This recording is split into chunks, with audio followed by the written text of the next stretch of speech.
pagi Pak Emen. Udah mulai Pak?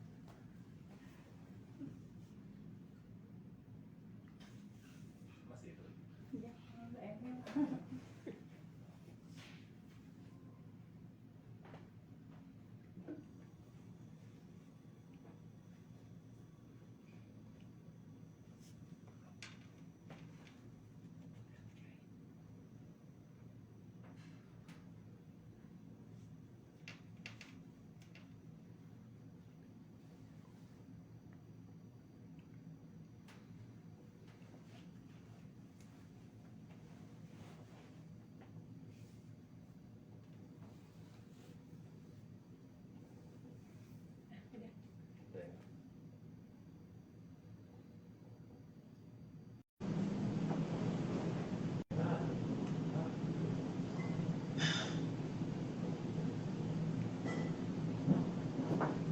Halo, selamat pagi Sobat ID Store. Selamat pagi Pak FM, Assalamualaikum. Selamat pagi, Mbak Emil. Waalaikumsalam. Waduh, senang sekali pagi hari ini bertemu dengan Pak MM ya, dan juga Sobat ID Store yang lainnya. Ya, baik Sobat ID Store, senang sekali pagi hari ini kita kembali melakukan Instagram Live ya. Dan pagi-pagi biar tambah semangat kita harus update informasi nih. Apalagi temanya, topiknya adalah tentang sesuatu yang wah tampaknya setiap saat, setiap waktu, di mana saja, dalam beragam profesi, dalam beragam segi kehidupan kita tuh selalu kita temui. Apalagi kalau bukan yang namanya IT, Information Technology. Jadi memang IT ini sangat memberikan kemudahan kepada kita semua, mudah, cepat, efisien, dan membuat proses bisnis ini bisa berjalan lancar.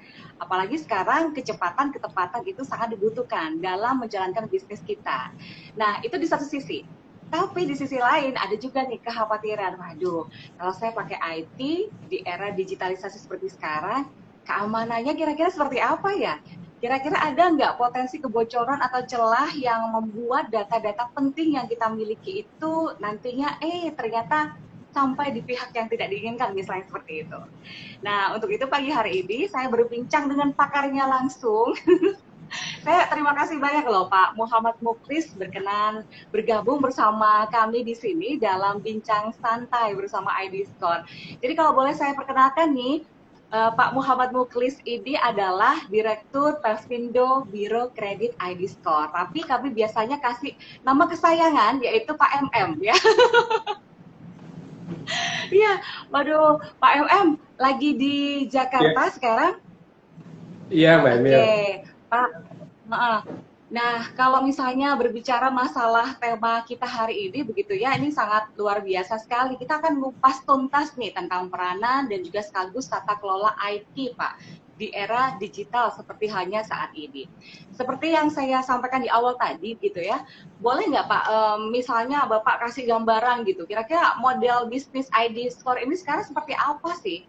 Terus kalau kita hari ini berbicara tentang IT, nah apa kaitannya antara model bisnis ID Store dengan IT, Pak? Oke, Mbak Emil, terima kasih atas pertanyaan-pertanyaan. Jadi, pada prinsipnya yang yang mungkin para netizen juga tahu bahwa PBK adalah satu perusahaan yang bergerak dalam biro kredit. Nah, biro kredit dan biro kredit ini under license dari OJK juga. Nah, sebagai satu perusahaan seperti biro kredit itu tidak lepas dengan masalah data. Dan kalau kita lihat industri sekarang juga banyak menekankan mengenai data yang besar atau mungkin big data. Nah, biro kredit adalah satu perusahaan yang harus mengelola data, khususnya data-data kredit ataupun data-data pendukung untuk proses kredit. Dan data ini cukup besar yang harus dilakukan oleh PBK, sehingga tadi Mbak Emil juga cerita bahwa mau nggak mau perusahaan seperti PBK itu harus mengelola IT yang cukup baik dan cukup besar, termasuk masalah datanya, besarnya data, dan juga kecepatan dalam pengelolaannya. Jadi pada prinsipnya kalau kita bicara birokratis seperti itu, Mbak Emil.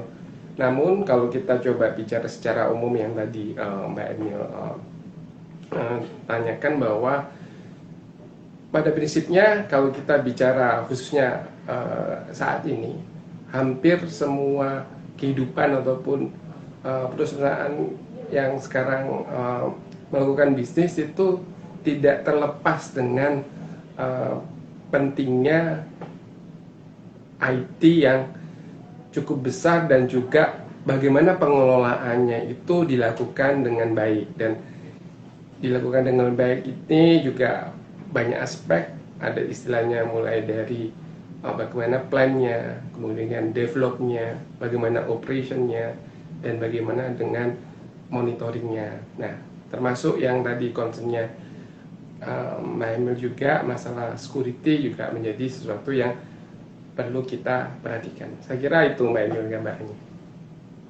Iya, Pak, boleh cerita nggak sih untuk bisa membuat sebuah sistem IT yang mumpuni, yang benar-benar punya safety yang tinggi, risk management yang luar biasa dan terencana, itu pasti bukan perkara mudah begitu ya. Boleh cerita nggak dulu SD Core itu memulainya seperti apa? Ini mungkin bisa jadi inspirasi nih bagi perusahaan lain yang mungkin sekarang sedang berencana untuk bisa membuat tata kelola IT yang profesional, sehingga mereka benar-benar bisa save datanya dan membuat tingkat kepercayaan publik atau klien kepadanya itu bisa semakin meningkat, seperti halnya kepada ID Score nih, Pak. Ya, benar Mbak Emil. Jadi pada prinsipnya memang tantangannya kalau kita menggunakan sistem IT, pada prinsipnya ada dua hal. Yang pertama adalah bagaimana dia, satu perusahaan bisa membuat satu sistem yang bisa dipakai oleh bisnisnya dengan baik gitu ya. Yang kedua, sistemnya setelah udah dibangun, bagaimana mengoperasikannya itu dengan baik gitu ya. Jadi pada prinsipnya kalau bagaimana membangunnya itu dengan baik, secara umum pada prinsipnya setiap suatu otomasi di suatu sistem, khususnya masalah bisnis apapun, bisnis tersebut harus pertama-tama itu menerjemahkan, saya harus lakukan otomasi di sistemnya perusahaan tersebut gitu ya. Nah, bagaimana dia menerjemahkannya? Oh ya, misalkan suatu perusahaan yang ada aspek jual belinya, ada transaksinya, ada aspek marketingnya, ada aspek yang lain-lainnya, itu harus bisa diterjemahkan dengan jelas, karena IT kan sebenarnya pada prinsipnya hanya sebagai alat ya, Mbak Emil. Nah, dia sebagai alat itu harus menerjemahkan apa sih yang dimaui oleh pengguna yang akan mengotomasi sistemnya. Jadi pada prinsipnya secara umum itu untuk ngedevelopnya ini, Mbak Emil. Nah, memang dalam bagaimana sih mendevelopnya dengan bagus, ada beberapa tahapan atau metodologi yang terbaik yang dilakukan oleh satu perusahaan yang harus membangun satu IT dengan baik. Setelah tadi requirement-nya sudah clear, maka bagian dari bagian IT sendiri itu kalau dilihat tuh Mbak Emil, pada prinsipnya ada beberapa area. Ada yang dari sisi aplikasinya saja, ada dari sisi servernya, mungkin sempat mendengar Mbak Emil atau mungkin juga para netizen, udah otomatis kalau ada aplikasi pasti ada pendukungnya seperti servernya, jaringannya, dan lain-lain. Nah, kalau semuanya ini sudah di-clearkan akan dibangun seperti apa, maka antara tadi requirement-nya dan komponen-komponen dari infrastruktur yang harus disiapkan itu harus dibangun menjadi sesuatu yang sesuai dengan kebutuhan tadi. Nah, pada saat kebutuhan itu sudah selesai, ada satu proses akhir, yaitu kita harus tes itu, Mbak Emil. Kita tes dulu sebelum ini kita deploy dan kita gunakan para user kita, termasuk publik mungkin yang akan menggunakan sistem tersebut. Jadi salah satu proses terakhir sebelum deploy tadi adalah testing tadi. Testing harus dilakukan dan sudah sesuai. Jangan sampai misalkan kalau kita bicara ada online trading gitu, harga satu barang harusnya Rp1.000, tapi ternyata sistemnya menerjemahkannya kok Rp5.000. Nah, itu artinya ada yang salah tuh di situ. Nah, hal seperti itu harus dipastikan, di testing, oh ya, clear. Habis itu kalau itu udah oke, baru siap untuk dioperasionalkan. Dan hal ini tadi yang sudah disampaikan oleh Mbak Emil juga, security juga hal penting termasuk dalam requirement untuk ngebangun satu sistem. Nah, sedikit lagi nih Mbak Emil, kalau kita bicara sistemnya udah jadi, sekarang bagaimana mengoperasikannya, sehingga kalau kita bicara misalkan dalam konteksnya ID Score, jumlah member di ID Score awal 3 tahun yang lalu mungkin masih di bawah 50 member, namun sekarang udah 350 member, baik itu bank, multi-finance, fintech, dan lain-lain. Nah, kemudian bukan hanya member, tapi ya yang menginquiry itu juga makin berkembang terus, sehingga jumlah individualnya yang pengen tahu scoring gitu ya di sistemnya ID Score itu makin lama makin berkembang cukup banyak. Otomatisnya kalau misalkan jumlah penduduk Indonesia 250 juta, nah tinggal berapa sih jumlah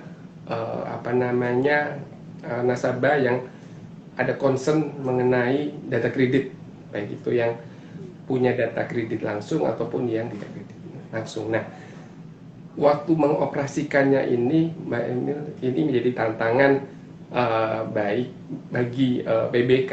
Bagaimana kita yang sekarang membernya udah banyak, 350, dan kita inquiry udah cukup besar juga sekarang tiap bulan. Walaupun tahun lalu juga sempat kita kena efek dari corona ya, Mbak Emil, sehingga kita pengaruh juga. Tapi intinya sistem kita nih berkembang terus, sehingga bagaimana sih kita mengelolanya sehingga jangan sampai setelah dioperasikan tiba-tiba jumlah membernya nambah terus kita nggak mampu, jumlah inquiry-nya nambah akhirnya sistemnya nggak mampu juga kayak gitu. Jadi 2 poin utama tadi, Mbak Emil, jadi develop-nya kemudian mengoperasikannya. Ya, jadi memang harus ditentukan, ini kita kebutuhannya apa saja sih, kemudian goals-nya apa, dan jangan lupa udah bikin sistemnya harus bisa mengoperasikannya dan juga maintenance-nya juga dengan baik juga gitu ya. Oh ya, Pak, mohon izin saya ingin menyapa Sobat ID Score, sobat-sobat saya yang luar biasa yang pagi hari ini mungkin sambil ngopi, sambil ngetes, sambil sarapan, sambil menyimak bincang-bincang kita pagi hari ini. Terima kasih banyak. Oh iya, kalau saya mau bertanya, mau diskusi seputar peran IT gitu ya, silakan langsung bisa chat saja di chat room kita. Nanti kalau bisa ada kesempatan, saya akan baca beberapa dan nanti akan langsung ditanggapi oleh Pak MM. Nah, untuk Sobat ID Score yang juga mungkin masih penasaran, ID Score itu apa sih gitu.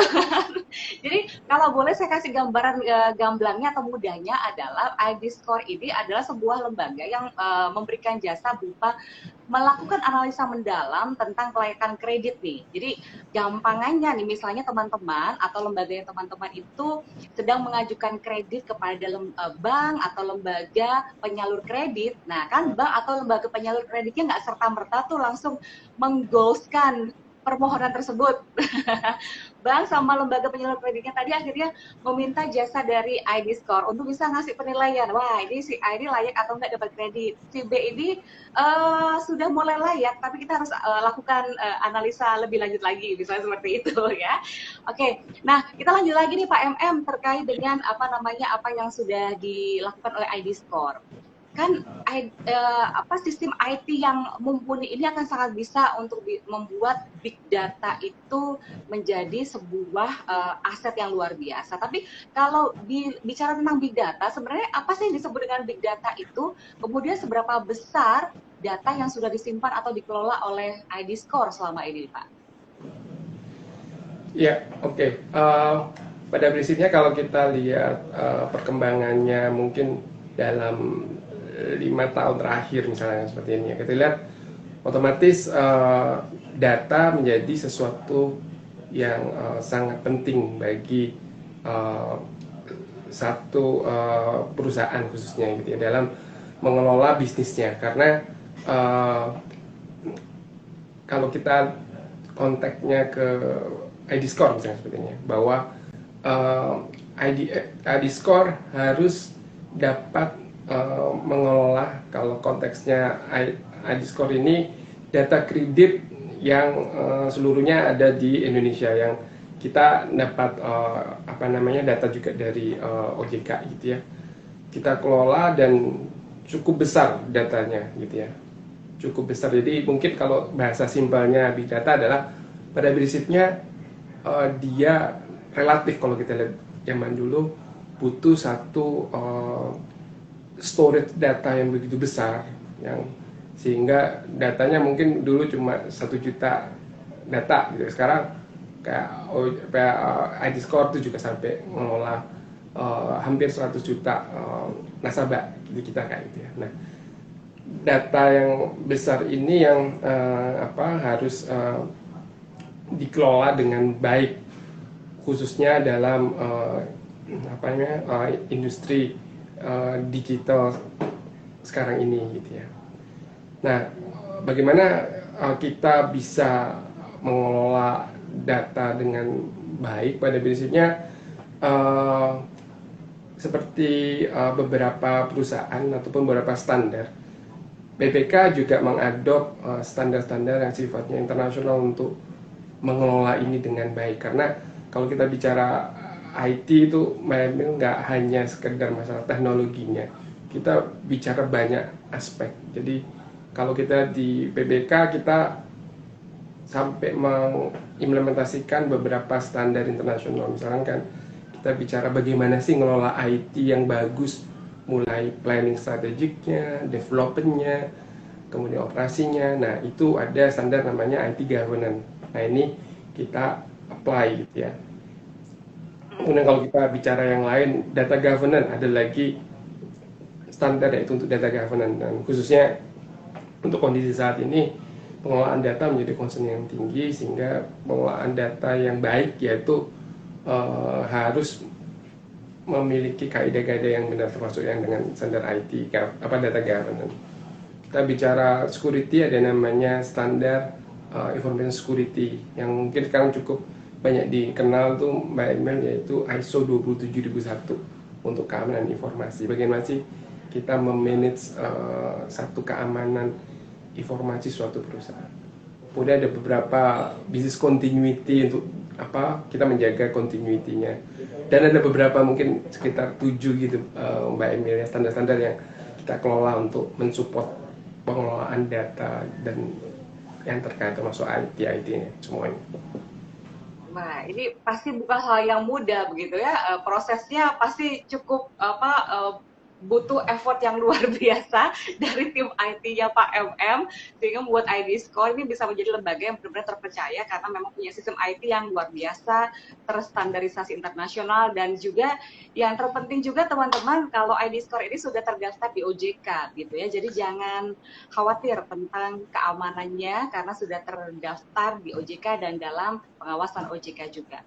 Pak, kalau tadi sudah sempat cerita kalau ternyata IT pun ada standarisasinya nih. Nah, dari beragam hal yang sudah dilakukan oleh ID Score ini, boleh nggak cerita tentang capaian-capaian apa saja yang sudah dilakukan atau sudah diraih oleh ID Score selama ini terhadap tata kelola IT yang profesional seperti halnya yang tadi Pak Evan sampaikan. Ya, makasih Mbak Emil. Jadi PBK atau ID Score itu mulai operasionalnya sendiri 2017 dan saya sendiri sih gabung di 2017, mungkin udah 4 tahun lah untuk ini. Dan Bapak dulu di Bursa Efek Indonesia ya? Iya, Mbak Emil. Kalau nggak salah. Iya, cukup lama area juga IT, data, governance kayak gitu, Mbak. Oke. Nah, jadi kalau kita lihat selama 4 tahun dari 2017 itu menjadi satu tantangan, apalagi untuk PBK adalah satu lembaga yang relatif baru dalam pengelolaan untuk data kredit dan merupakan biro kredit relatif untuk biro kredit swasta yang pertama di Indonesia. Dan tantangannya memang kalau kita lihat bisnis sudah pasti itu menjadi goals ujung dari objektifnya kita bangun biro kredit ini. Namun bagaimana kita bangun ini dengan baik, otomatis tidak terlepas dengan komponen pendukungnya yang otomatis kalau kita lihat institusi seperti biro kredit heavy dengan IT dan juga heavy dengan data yang cukup besar. Nah, sejak 2017 otomatis Mbak Emil kita mulai bangun fondasi untuk ini karena mau nggak mau kalau kita bicara ke depan kita juga harus membangunkan fondasinya yang cukup baik. Nah, bagaimana kita bangun ini?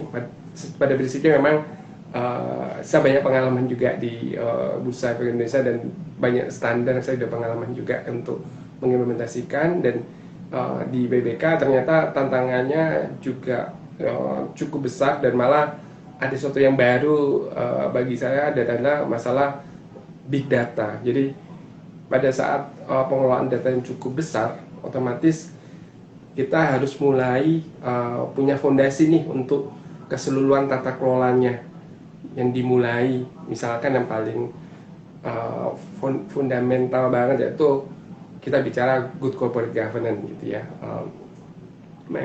Tapi kalau kita bicara lebih detail lagi, kita bicara risk management, kita mulai harus bangun satu risk management yang sifatnya enterprise.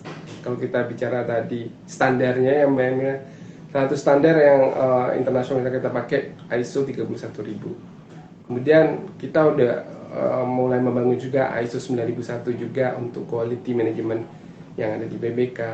Kemudian kita mulai bangun maturity-nya yang awalnya karena sebagai satu perusahaan yang baru, kalau kita bicara maturity-nya mungkin belum cukup terlalu tinggi untuk IT governance-nya. Namun perlahan alhamdulillah setelah 3 tahun ini kita sudah di atas 3 untuk maturity-nya yang secara umum memang harusnya dimiliki oleh satu perusahaan yang bergerak pada yang terkait dengan masalah IT-nya itu relatif. Kemudian kita bicara security, tadi Mbak Ibu juga udah menekankan juga. Kalau kita lihat security juga menjadi hal yang penting, apalagi sekarang dunia makin terbuka gitu ya, dan bagaimana informasi-informasi ini bisa kita manage dengan baik. Nah, salah satunya kita mulai implementasi yaitu standar ISO 27001. Ini juga startnya kita mulai 2017, namun alhamdulillah kita baru bisa sertifikasi di tahun lalu, sehingga kita disertifikasi oleh pihak independen untuk ISO 27001. Kemudian business continuity management kita juga ke ISO 22301, dan yang mungkin yang relatif terakhir tapi ini penting banget yaitu bagaimana kita mulai membangun data governance. Data governance kalau kita lihat ini Mbak Emil menjadi sesuatu yang apa ya, mungkin rising star kali ya untuk dunia saat ini yang sangat tergantung dengan pengelolaan data yang begitu besar. Nah, Pak, proses-proses mungkin ini yang untuk teman-teman atau sobat ID Score yang mungkin masih bingung, yang dimaksud data governance itu apa sih? Apakah ini data-data pemerintah apa gimana gitu, Pak? iya, jadi prinsipnya kalau teman-teman yang awalnya uh, sudah sering dengan istilah IT governance-nya, maka kalau sebelumnya dia hanya fokus bagaimana sih IT datanya yang bagus itu seperti apa. Nah, data bagian juga dari proses pengelolaan IT tersebut. Namun, karena tadi yang saya jelaskan, Mbak Emil, kalau dulu data mungkin nggak banyak, sehingga bagaimana kita mengelola data sekarang sama dulu itu otomatis menjadi suatu yang berbeda, karena dulu cukup dengan IT governance, tapi sekarang bagaimana sih kita mengelola data, bukannya IT-nya aja, data dengan baik. Data yang baik ini ya mulai simpelnya data masuk itu harus kita analisa seperti apa dan bagaimana sih pengelolaan datanya ini sehingga nantinya menjadi satu output yang ini intinya bisa digunakan. Misalkan kalau kita bicara ada commerce gitu ya, ya pasti ada satu sistem untuk trading secara elektronik kayak gitu ya. Nah itu bagaimanakah data-data yang di dalamnya, misalkan sekarang lagi booming masalah sepeda gitu ya. Jadi data-data dia sepeda, misalkan data sepeda satu commerce yang menjual sepeda, otomatis dia harus punya data sepeda yang dijualkan gitu ya Mbak Emil, mulai dari A, B, C, D mungkin sampai 1000 klasifikasi. Nah, bagaimana memanage datanya ini bagus, jangan sampai harusnya klasifikasinya A tapi klasifikasi B masuk ke area ini. Nah, seperti itu harus kita manage dengan baik gitu Mbak Emil. Oke, jadi ini harus di-clear-kan ya Pak. Karena bagi mungkin masyarakat awam dikirain data governance itu datanya pemerintah gitu yang dikelola oleh ID Score gitu. Jadi kalau boleh saya kasih gambaran mungkin nanti bisa dikoreksi. Jadi data governance ini sistem yang menentukan peran, kemudian tanggung jawab dan proses untuk bisa memastikan akuntabilitas dan juga kepemilikan aset data begitu ya. Dan ini memang harus mendapatkan porsi concern yang luar biasa nih ya Pak. Mungkin tambahan sedikit, Mbak tadi lupa gimana, ya Pak? pencapaian tadi Mbak Emil. Alhamdulillah setelah kita bangun tersebut sejak 2017 tadi, alhamdulillah 2019 kita mulai dilihat juga. Waktu itu saya juga bilang sama teman-teman, kita coba tes nih dengan menggunakan pihak lain, seberapa sih proven dari apa yang udah kita implementasikan. Sehingga alhamdulillah tahun 2019 kita dapat nominasi untuk di level ASEAN untuk risk manajemennya. Kemudian 2020 kita juga mendapat award untuk mengenai risk management, termasuk risk teknologinya di level ASEAN juga. Dan di 1-2 tahun terakhir kita juga dapat beberapa award terkait dengan masalah bagaimana governance risk compliance yang kita implementasikan di BBK. Itu Mbak. Ini terkait dengan pertanyaan saya selanjutnya nih Pak, karena tadi kan sudah banyak sekali mendapatkan apresiasi dari berbagai pihak baik nasional maupun internasional begitu ya, dapat banyak penghargaan nih ID Score. Dan juga salah satunya terkait dengan risk management. Nah sebenarnya kalau misalnya sekarang kan kita menggunakan IT di era digitalisasi itu memang sangat membantu sekali kita untuk bisa melakukan efisiensi operasional, memudahkan, menyempatkan, memberikan data yang bisa jadi real time dan lain sebagainya. Tapi di sisi yang lain kan pasti ada faktor resiko nih. Nah resiko apa sih yang bisa jadi ada kemungkinan celah terjadi dan resiko apa yang paling besar nih Pak MM? Oke. Ya, jadi kalau kita bicara kondisi saat ini dengan adanya dunia internet yang makin terbuka, otomatis data yang kita punya harus kita protect dengan baik, karena istilahnya kalau dulu nggak terbuka nih, kita hanya keep sendiri gitu. Tapi sekarang otomatis secara jaringan gitu ya, Mbak Emil, itu sudah bisa terkonek dengan istilahnya ke seluruh dunia nih. Nah, bagaimana caranya kita memanage tersebut gitu ya, sehingga risiko seperti itu bisa kita jaga dengan baik. Nah, tadi benar katanya Mbak Emil, kalau kita bicara masalah manajemen risiko. Manajemen risiko kalau kita bicara dahulu gitu ya, mungkin concern mengenai satu perusahaan gitu ya, bagaimana dia manage resikonya di dalam suatu perusahaan, itu mungkin masih belum begitu banyak yang terkait dengan IT relatednya. Namun sekarang kalau kita bicara misalkan tadi Adiscore punya produk yang cukup banyak yang sudah kita launch gitu ya. Nah, semua produknya ini sekarang otomatis diimplementasikan di satu sistem IT. Nah, otomatis kalau kita bicara tadi sistemnya di IT, otomatis bagaimana kita menjaga IT-nya kita. Nah, resikonya ini yang kalau dulu bisa dibilang non IT related gitu ya, Mbak Emil. Kalau kita sekarang harus memikirkan, oh iya ya, bagaimana nih kalau servernya bermasalah, jaringannya bermasalah. Jadi dan juga datanya gitu. Jadi otomatis kalau kita bicara bisnis sekarang itu penting banget kita harus memanage juga resiko yang IT relatednya tadi, Mbak Emil ya. Jadi otomatis ada banyak standar yang bisa diimplementasikan, digunakan oleh mungkin teman-teman netizen juga. Nah,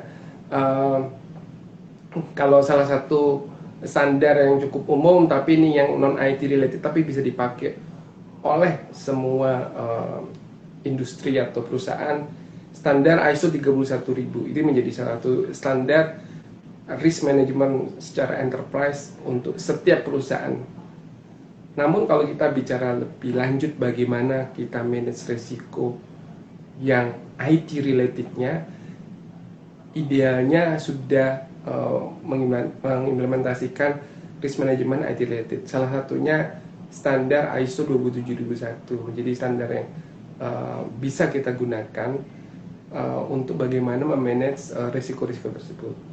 Contoh sederhana misalkan Mbak Emil, kalau kita bicara bagaimana manage risiko dengan baik. Kalau misalkan user gitu ya, dia kan selalu ada tuh Mbak Emil, mungkin kalau mungkin udah terbiasa juga teman-teman juga pasti punya user ID-nya, kemudian punya password-nya. Mungkin sering dengar kan, kenapa sih sekarang password jadi concern, misalkan nggak hanya cuma ada 6 karakter, misalnya 1, 2, 3, 4. Dia minta dikombin nih, 1, 2, 3, 4 ada kombinasi sama ABCD. Kadang juga dikombinasi dengan huruf-huruf lain yang huruf besar, huruf kecil. Iya. Angka. Nah, kalau kita bicara yang standar tadi tuh Mbak Emil, yang ISO 27001 itu ada satu guidance gitu ya, bahwa suatu perusahaan tuh kalau mau mengimplementasikan satu standar untuk autentifikasi atau password tadi, nggak boleh yang sederhana. Paling sering misalnya nih Mbak Emil, kalau ditanya misalkan ATM gitu ya, passwordnya apa sih? Paling gampang ya tanggal lahir deh, misalkan 6 angka kayak gitu. Itu kan istilahnya kalau misalkan nih ATM-nya diambil seorang, terus orang tuh tahu, kemudian dia coba lihat deh di KTP-nya, oh dia tanggal lahirnya seperti ini. Nah itu bisa tuh dicoba-coba untuk kayak gitu. Jadi contoh-contoh sederhana seperti itu ya Mbak Emil, yang memang resiko menjadi satu yang concern tinggi saat ini, khususnya untuk yang IT related-nya. Tapi dengan tadi yang saya jelaskan, banyak standar tata kelola yang lebih baik, insya Allah akan bisa menjaga lebih baik ini.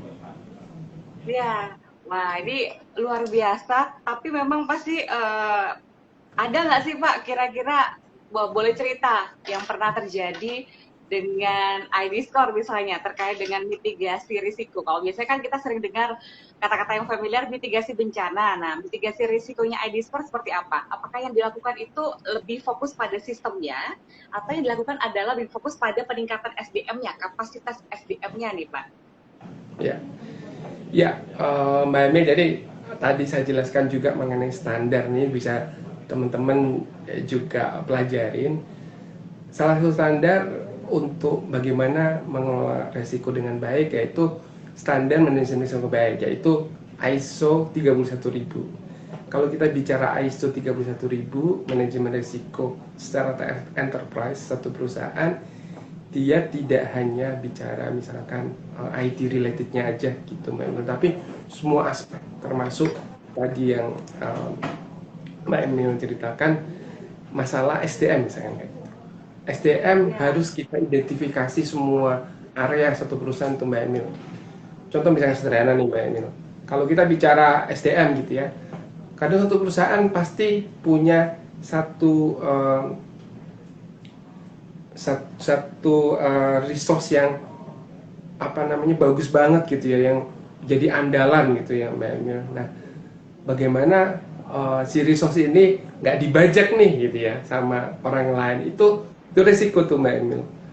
Jadi apalagi kalau kita bicara misalkan masalah spesialis untuk di data di IT, itu sekarang ini menjadi sesuatu yang sangat penting banget tuh, resources SDM dengan kualifikasi seperti itu.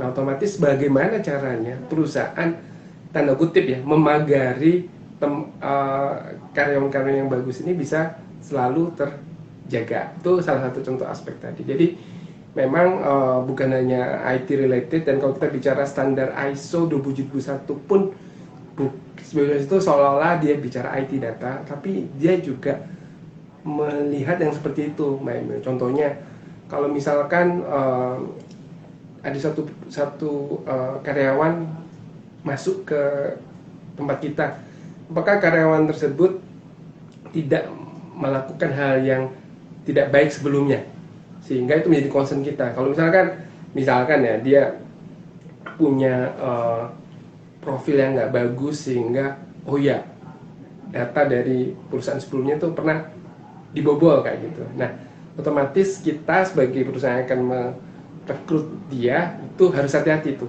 Checklist seperti itu harus penting banget. Jadi benar katanya Mbak Emil tadi, kalau kita bicara risk management menyeluruh, akhirnya termasuk kalau di PBK, di ID score, otomatis yang tadi saya jelaskan Mbak Emil, jadi 2017 sampai tahun sekarang ini, otomatis resikonya asalnya misalkan kita jumlah resiko tinggi itu bisa sampai misalkan di atas 30, otomatis kita perbaikin terus, karena kita bicara manajemen risiko bukan sesuatu yang kita bereskan saat ini selesai, enggak, tapi satu perjalanan kita perbaiki terus, sehingga kalau kasus ke ID score yang tadi saya jelaskan Mbak Emilnya, otomatis resiko-resiko ini selalu ada dan selalu kita mitigasi. Oh, apa aja sih masalah IT, masalah SDM dan lain-lain. Saya kira itu Mbak Emil. Jadi nggak cuma sistemnya saja yang canggih, yang sudah di-create sedemikian rupa dengan menggunakan standar-standar internasional, tapi SDM-nya pun juga harus mumpuni, berkualitas, dan juga punya loyalitas tinggi begitu ya Pak ya, sehingga tidak terjadi hal-hal yang tidak diinginkan. Aduh, Pak, ini saya mau menyapa terlebih dahulu Sobat ID Score yang sudah bergabung bersama kita pagi hari ini. Terima kasih banyak. Ini tampaknya ada yang dari personal, dari perusahaan juga ada. Tadi saya sempat lihat ada dari perbankan, kemudian dari Samsung Surabaya, dari Radio Suara Surabaya ada Mas Iman, ada Mbak Eti, kemudian ada juga dari PTPN 3, PTPN 10, kemudian teman-teman ID Score yang lainnya. Terima kasih banyak ya sudah bergabung. Tapi kalau saya ini banyak yang menyimak begitu ya, mungkin sambil belajar juga seperti saya Pak, tapi banyak juga yang expert yang sedang menyaksikan kita saat ini. Boleh dong, boleh bertanya, boleh mungkin kasih bahan diskusi apa begitu ya terkait dengan tema kita kali ini, yaitu yang nggak jauh-jauh tentang bagaimana peranan dan juga tata kelola IT di era digital.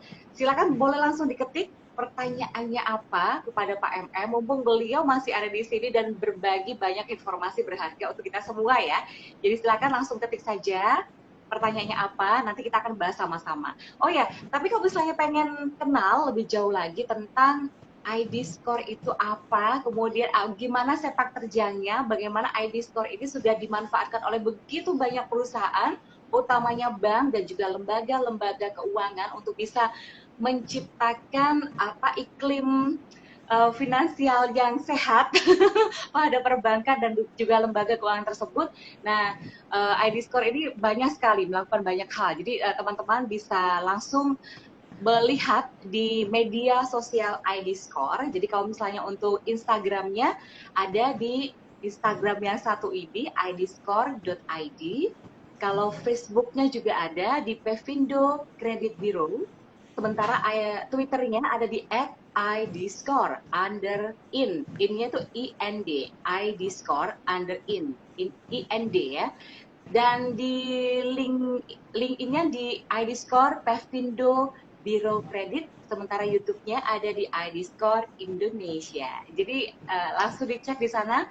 Banyak sekali informasi yang penting sekali untuk bisa kita serap bersama terkait dengan bagaimana upaya kita bersama untuk bisa mendapatkan analisis data yang tepat, akurat, cepat, dan bisa mendukung proses bisnis kita di perusahaan masing-masing.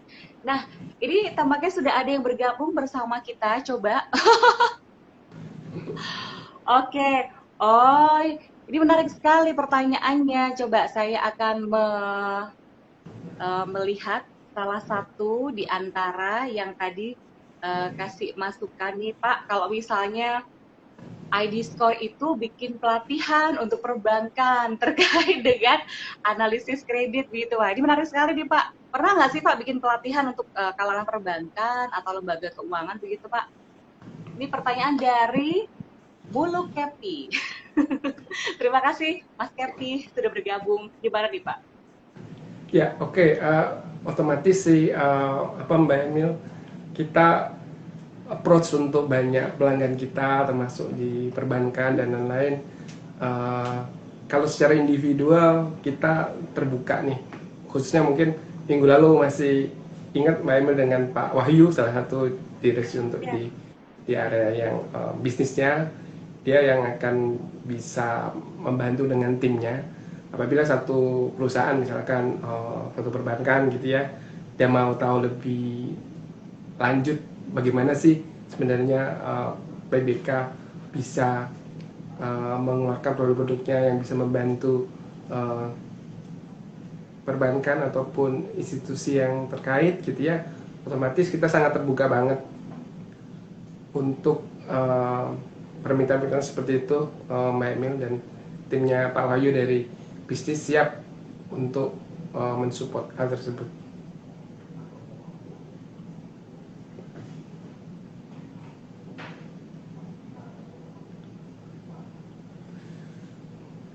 Oke, mungkin sambil untuk pertanyaan yang selanjutnya, mungkin saya cerita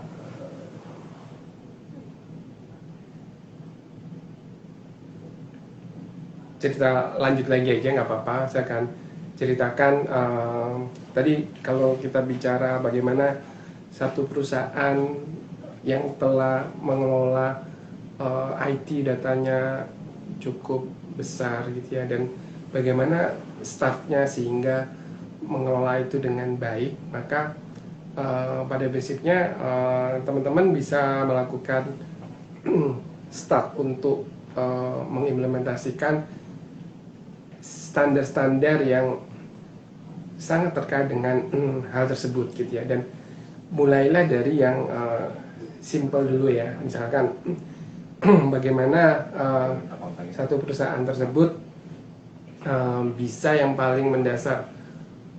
Kalau kita bicara corporate governance gitu ya, bagaimana sih satu perusahaan bisa memanage corporate governance-nya.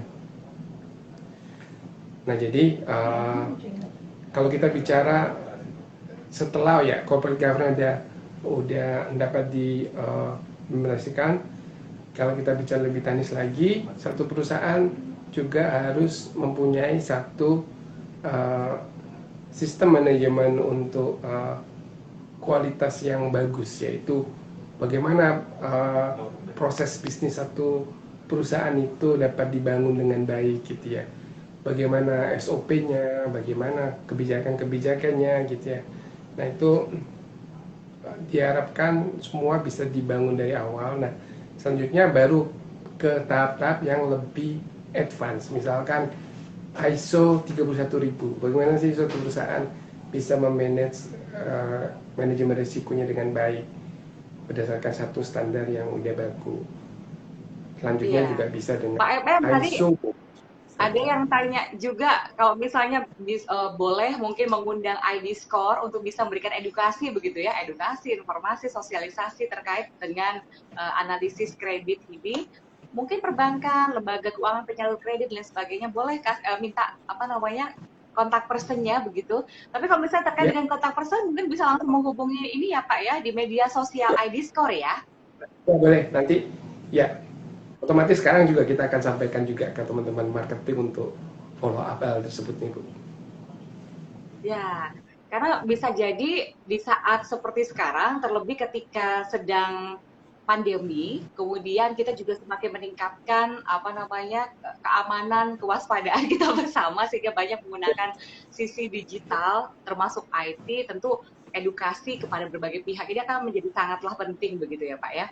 Nah, sambil menantikan pertanyaan yang lain, silakan loh Sobat ID Score yang ingin bergabung langsung bisa gabung sekarang juga. Mumpung ada Pak MM, beliau ini merupakan Direktur Pevindo Biro Kredit dan kita sedang berbincang tentang tata kelola IT dan juga peranannya seperti apa di era digital seperti sekarang.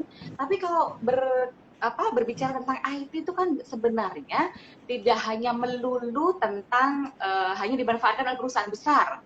Bahkan untuk kita pun yang personal pun itu juga harus melek IT gitu ya.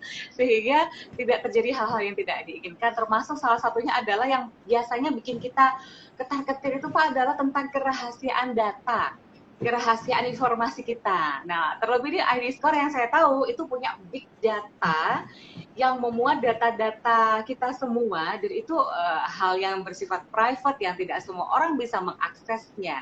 Bagaimana memastikan agar data-data yang dimiliki oleh ID Score ini tidak terakses oleh pihak lain yang tidak punya kewenangan nih Pak?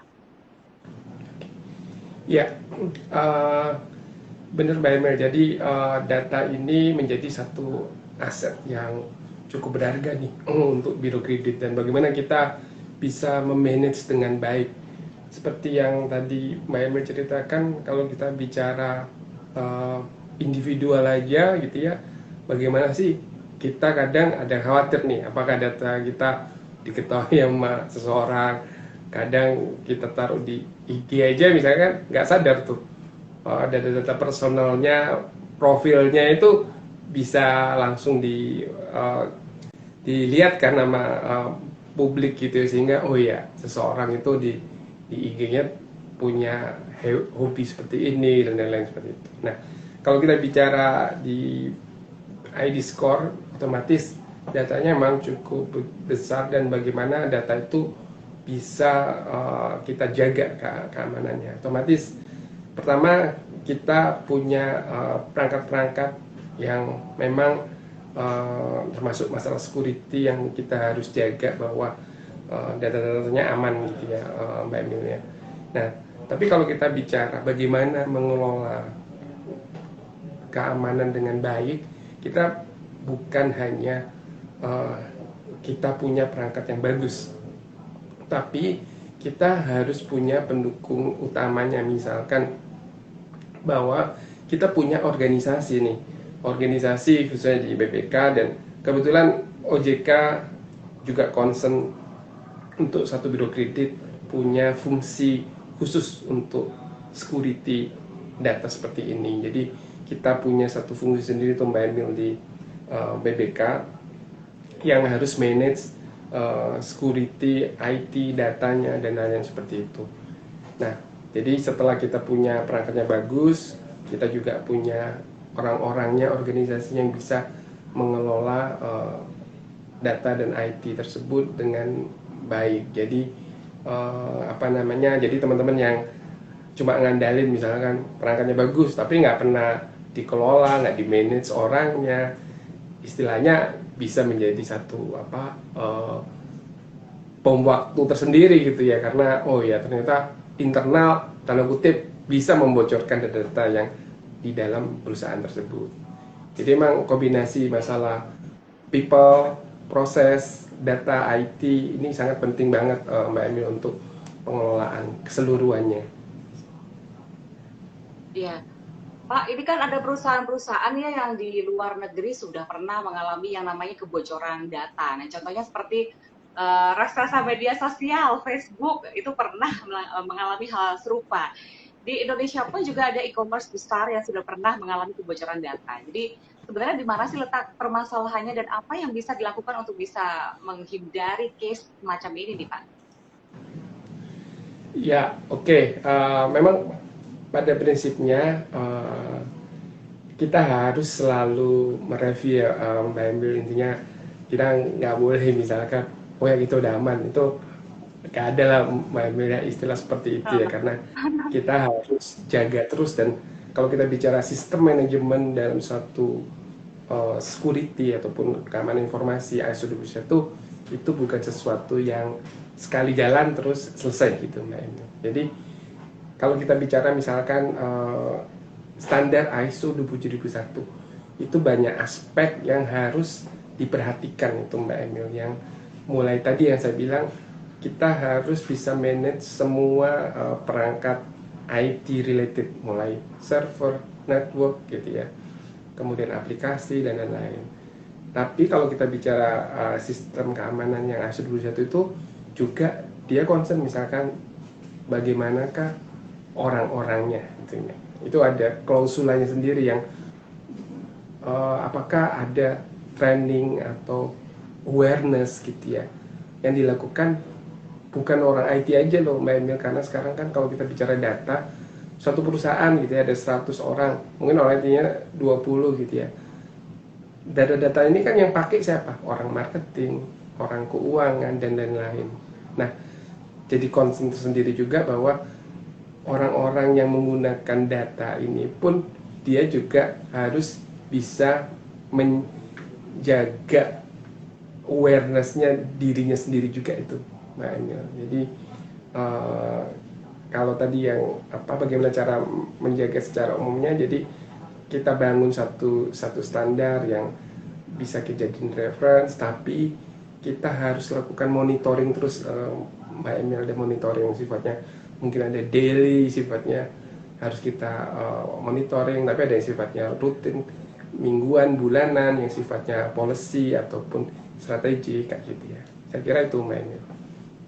Ya, karena memang juga teknologi terus berkembang ya Pak ya. Mungkin minggu ini kita sudah upgrade teknologi A. Tahu-tahu minggu depan atau bahkan besok sudah ada lagi teknologi B yang mungkin bisa ternyata lebih canggih lagi daripada teknologi yang ada sebelumnya, sehingga upgrade dan juga terus mencari update informasi dan teknologi tinggi ini harus memang terus dilakukan begitu ya. Tapi kalau iDiscover sendiri kalau melihat kondisi seperti sekarang saat pandemi dan memang sisi teknologi digital itu menjadi sesuatu yang sedang dinamis berkembangnya gitu, karena dibutuhkan oleh banyak pihak Pak. Orang nggak perlu lagi bertemu secara langsung misalnya, tapi melalui menggunakan teknologi, nah semacam itu. Ini kira-kira ke depan apa yang akan dilakukan oleh iDiscover nih Pak? Apakah ada sesuatu inovasi yang dilakukan untuk pengembangan teknologi informasinya begitu Pak? Oke, kalau kita lihat sebenarnya saat ini produk-produk kita juga mulai cukup banyak digunakan oleh banyak member gitu ya, dan kedepannya salah satunya yang menjadi terobosan yang harus kita lakukan segera adalah, kalau sekarang kita cuma bicara B2B gitu ya Mbak Emil ya, kalau sekarang ke depan ini kita mulai memikirkan bagaimana informasi ini bisa juga digunakan langsung atau B2C yang scoring kredit yang kita kan melalui para member-member gitu ya. Nah, ke depan mungkin individual, misalkan Mbak Emil nih pengen tahu scoring saya seperti apa sih. tapi langsung gitu ya, individual melalui smart HP-nya kayak gitu-gitu. Ini sesuatu juga yang lagi sedang disiapkan. Walaupun sih mungkin teknisnya mungkin bisa segera kita lakukan, tapi banyak aspek yang kita harus lihat karena bukan infrastruktur IT-nya aja, tapi juga bagaimana dengan datanya, data quality-nya dan lain-lain.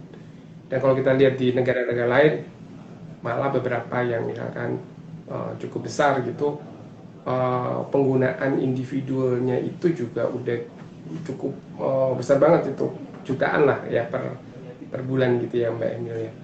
Itu salah satu model bisnisnya yang kita sedang kembangkan. Tapi di sisi lain otomatis Mbak Emil, kita harus perbaikin terus nih di internal, karena tadi yang saya jelaskan bahwa dulu aja 2017 kita baru start dengan 30-50 member, sekarang udah 350, otomatis bisa 500 mungkin dalam 5 tahun besar. Kalau kita ke depan kita bisa kembangkan lebih lanjut, mungkin akan cukup besar. Nah, artinya apa?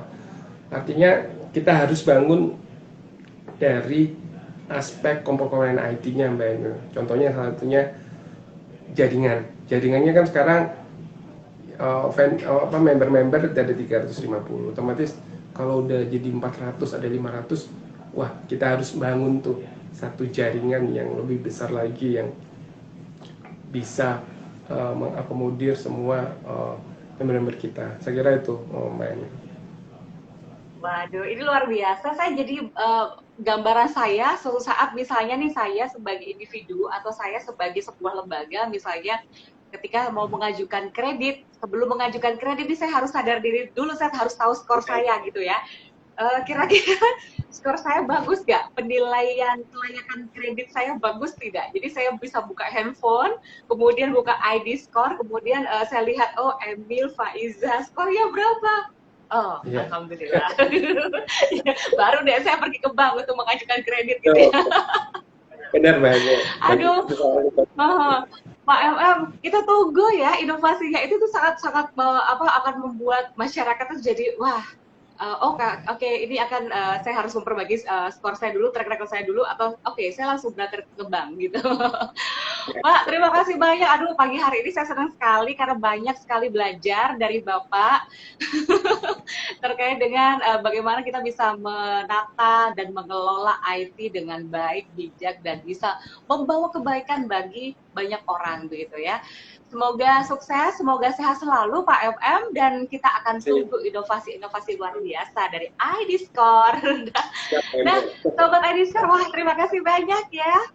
Pagi hari ini sambil beraktivitas, teman-teman sudah bergabung bersama dengan kami. Nah, jangan lupa juga kalau misalnya penasaran dengan wah produk-produknya ID Score seperti apa, saya bisa mengenal lebih jauh tentang ID Score di mana, boleh langsung menuju ke media sosialnya. Bisa di Instagram, yaitu di idscore.id, kemudian di Facebooknya yaitu Pevindo Credit Bureau, dan juga di akun Twitternya di @idscore_IND ya.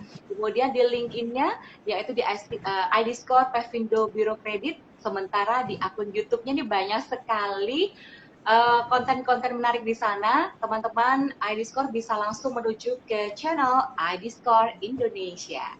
Sekali lagi terima kasih Sobat ID Score, terima kasih Pak MM. Kita berjumpa kembali di lain kesempatan. Selamat pagi, selamat beraktivitas. Assalamualaikum warahmatullahi wabarakatuh. Waalaikumsalam warahmatullahi wabarakatuh. Terima kasih Bapak.